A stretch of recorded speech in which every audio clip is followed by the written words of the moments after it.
Early in the 2000s, Adam Driver was learning to mountain bike. He wasn't very experienced, but he was still confident in his abilities. As he scaled the mountain with his friend Garcia, Driver had no idea that his trip would change the course of his life forever. Driver and Garcia zoomed down the mountain, and Driver hit a ditch. The handlebars of his bike jammed into his sternum, fracturing it. The injuries were painful, but Driver was upset for another reason. He was enlisted in the Marines, and pretty soon, he was supposed to ship out to Iraq. Adam Driver as a movie star is hard to classify. Sure, he doesn't look like a lot of other actors, but that's only part of it. Driver's screen presence is legitimately one of a kind, and his wide range of roles showcases sharp comic timing, emotional depth, and surprising menace.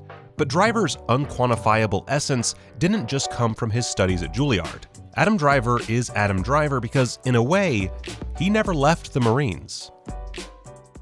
Like a lot of people, I first saw Adam Driver on HBO's Girls. Pretty soon after that, he started to crop up in indie films, and I assumed that he was similar to the characters that he often played. Basically, I thought he was a New York hipster. But Adam Driver's upbringing was very different from what I had imagined. Driver grew up here, small-town Indiana, in a town called Mishawaka. From an early age, he had an artistic side. He'd perform in school plays and rent weird independent movies like Down by Law from the local Blockbuster. But a lot of the time, Driver was acting out. He'd set things on fire on the local train tracks, and, inspired by the movie, started a fight club with boys from his school. Even as a teen, Driver had his trademark intensity. There was a guy that rode by on a bike one time. He said, "What are you guys doing?" So I fought him.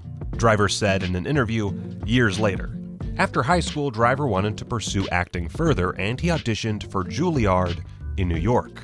He was rejected. I was serious enough about acting that I auditioned for Julliard when I was a senior in high school. Didn't get in, determined college wasn't for me, and applied nowhere else, which was a genius move. After the audition, Driver did odd jobs. He worked for a construction company and as a vacuum salesman and telemarketer. In fact, he did all of these jobs at the same time, working on a punishing schedule. Driver's mother and stepfather made Driver live in the back room of the house and pay rent for it. Driver made one more attempt to make it as an actor. He traveled to Los Angeles with all of his savings, but after a few days, he ran out of money and had to come back. Driver's stepfather told him that he needed to do something with his life and pushed him to enlist in the Marines. Driver was initially resistant, but considered it. After 9/11, he felt he had the motivation to join. At 19, he enlisted.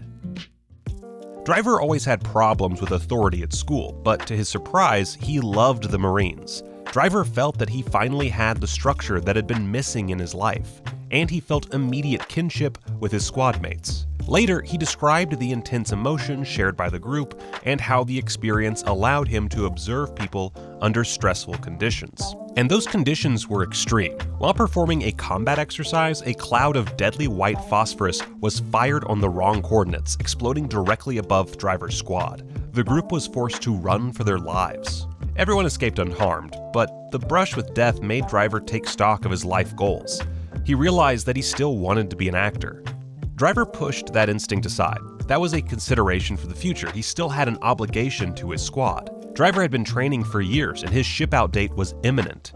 It was around this time that Driver took his ill-fated biking trip. His injuries were serious, but Driver attempted to speed through his recovery. He joined his squad, but during an exercise carrying heavy equipment, Driver's chest separated. He was deemed unfit to serve and honorably discharged. Driver was devastated. He felt that he had let his squad down after training for years to deploy with them. He said in interviews, "It was a long time until I was over it." With nowhere else to turn, Driver returned to his bucket list dream. He auditioned for Julliard again, reading a monologue from Richard III, and this time was accepted. After arriving at Julliard, Driver had a hard time fitting in. He described the military as a place where every movement and decision had a clear meaning, and he had a hard time justifying doing acting exercises while his friends were serving overseas. Driver was isolated and angry, and alienated a lot of his classmates. But he took acting very seriously and learned a lot about the craft. He described Julliard as helping him process the intense emotions he'd experienced over the past several years. It is here, I think, that Driver the movie star was created. The two dramatic, clashing parts of Driver's identity, his military intensity and his sensitive artistic capacity, clashed for the first time and synthesized into his unique screen presence. I think this might be the unclassifiable key to Driver's success. Just like one of his contemporaries, Robert Pattinson, he's not a rugged action hero or a moody indie darling. Instead, Driver is difficult to pin down. As a result, his range is impressive, and the past decade has seen him tackle a wide variety of successful films. 3 of which, of course, had him playing his most famous character, Star Wars villain Kylo Ren. In interviews, Driver isn't able to speak too candidly about the making of the films, as they are still so recent. But when talking about his characters in general, I noticed a pattern in what Driver would say. In an interview about Girls, his breakout role, Driver described his character Adam Sackler like this. He was always someone I saw as a rhinoceros, who picked one thing and ran toward it. He can't see left or right at all, just sees what's immediately in front of him, and he chases it until he's exhausted. I only bring this up because Driver says similar things about his approach to Star Wars. He never casts moral judgments on his characters, and seems hesitant to even describe Kylo Ren as a villain. You believe in the character, right? I believe in the character. Yeah, no, the character doesn't think he's a bad guy, does he? No. That was a frustrating thing getting ready for it, as everyone liked to tell you that you were the bad guy, but I definitely didn't think of him like that. In multiple interviews, Driver keeps coming back to this idea. People who I find evil or unpredictable or scary are always just, they think they're right. They feel like they're morally justified to do what they're doing, and they're incapable of hearing the other side. This is probably a common tactic for playing villains, but even knowing a little about Driver's approach has changed the way I view the performance. You can see what's going on in his head when he's performing a scene like this. The Jedi, the rebels, let it all die. Rey, I want you to join me. But the film that might sum up Driver, at least to me, is not as well known. I think it's the movie that tells a strange, parallel version of Driver's own story. So, to repeat a question that I often ask my family and friends, have you seen Logan Lucky? Would you give me my arm, please? Is it this one? Logan Lucky is a low-key heist comedy about the Logan family, a historically unlucky family in rural West Virginia. Jimmy Logan, played by Channing Tatum, is a miner who plans to rob a NASCAR speedway and enlists his sister Millie, played by Riley Keough, and his brother Clyde, played by Driver, to help. Clyde is an Iraq war vet who lost a hand to a car bomb and is taunted by other characters because of it. The kindness of a one-armed bartender. Driver, like Tatum, plays his character to seem a little dopey, and I imagined Clyde to be one of the characters who was furthest from Driver as a person. But as I researched more about Driver's life, this is the character I kept coming back to.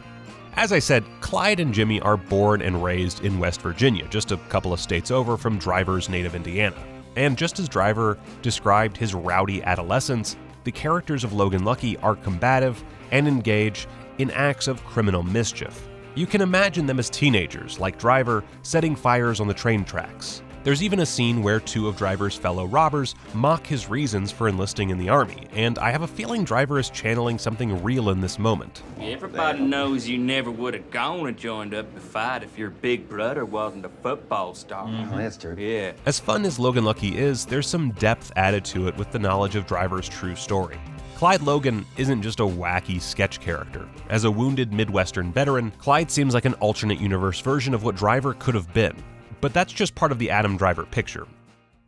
Another big piece came into place a year before Logan Lucky, when Driver heard that Jim Jarmusch had him in mind for a part. As a teenager, Driver discovered Jarmusch's movies at his local Blockbuster. There, he rented films like Down by Law, Stranger Than Paradise, and Night on Earth. Driver quickly fell in love with Jarmusch's sense of humor. When Jarmusch got in contact, Driver jumped at the chance to work with him. The collaboration resulted in Paterson, one of the most acclaimed works of both men's careers. In Paterson, Driver plays a driver named Paterson in Paterson. Adam Driver plays a bus driver in Paterson, New Jersey, and his name is also Paterson. Sorry, it's a bit confusing. Not much happens in this movie in the traditional sense. It's a week in the life of a bus driver and his wife as Paterson encounters different people in his hometown and listens to conversations his passengers are having. The highlight of Paterson's day is his lunch break, where he has time to work on his poetry. Paterson, the character that is also a veteran, something that Driver admits was added to the script after he was cast. Driver said this about the film: "That's what I love about this character. It's mentioned he's in the military, but it's not addressed again. He just happens to have been someone who was in the military. He drives a bus. He just happens to be a bus driver who also writes poetry. But none of those things define him." Beyond his military service, Paterson, both the film and the character, expresses something else about Driver. The poetry in the film and Driver's gentle performance remind me of something he learned from Julliard. The poetry puts Paterson's words into feelings. This is something Driver references in many of the interviews I saw, and clearly a skill that means a lot to him.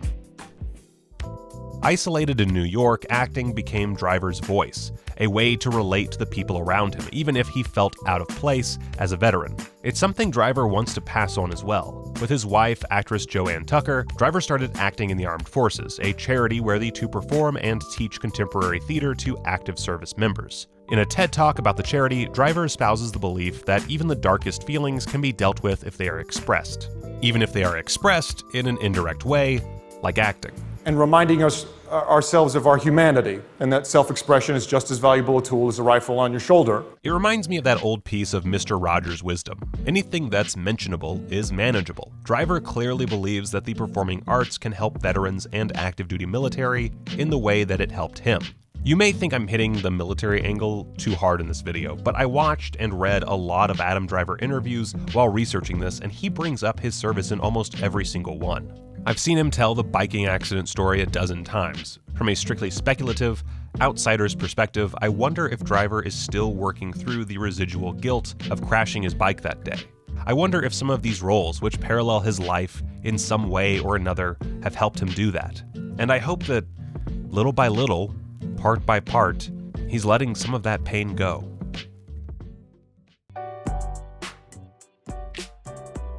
So, that was our take on Adam Driver's career. Did we do him justice? What's your favorite Adam Driver movie? And which actor should we cover in our next documentary? Leave us a comment below, and don't forget to subscribe to Screenrant for more really intense Logan Lucky fandom.